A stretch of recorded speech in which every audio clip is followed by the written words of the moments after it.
Moi, je n'ai pas l'habitude des leçons inaugurales, ni comme étudiant, ni comme écrivain. Mais je crois que Sciences Po avait envie d'un autre regard.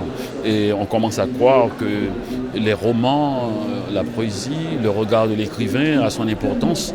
Et surtout dans la zone de sensibilité d'un jeune homme ou d'une jeune femme qui veut non seulement comprendre le monde, mais à agir sur le monde. Ça veut encore dire quelque chose pour vous, artiste engagé? Est-ce que vous êtes un artiste engagé? Moi, non, je n'ai jamais vu comme ça. Et engagé dans la vie, oui, engagé. Mais je crois qu'il y a l'individu, le citoyen, qui est complètement dans son époque, dans son temps.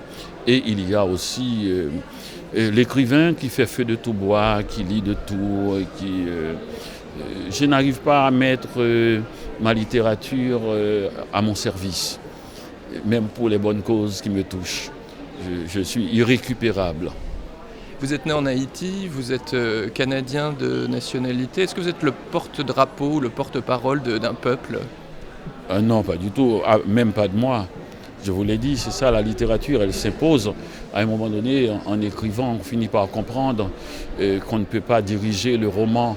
Et si on le fait, c'est à nos risques et périls. Donc non, je ne peux pas, je ne conçois pas ce genre de choses. Mais je conçois très bien que quelqu'un puisse se référer à moi, et parce que j'ai volé de sa vie pour écrire mes livres aussi.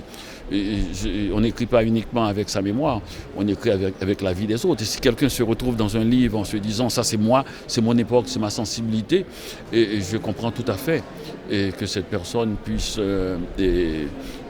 dire que je dis ce qu'il ressent.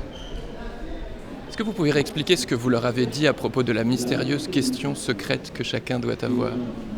Oh, la question secrète, c'est quelque chose qui nous est arrivé et qu'on a l'impression qu'elle porte en elle une part de mystère, une part de silence, et qu'elle s'adresse à nous précisément, uniquement, au-delà même du citoyen, quelque part dans les zones originelles, les zones primitives de notre nature. Je n'ai pas dit conscience, pas de notre conscience, forcément de notre nature. Donc cette question, elle nous dynamise au lieu de nous abrutir, au lieu de nous écraser, et elle arrive, elle nous réveille quand on s'endort. Sciences Po.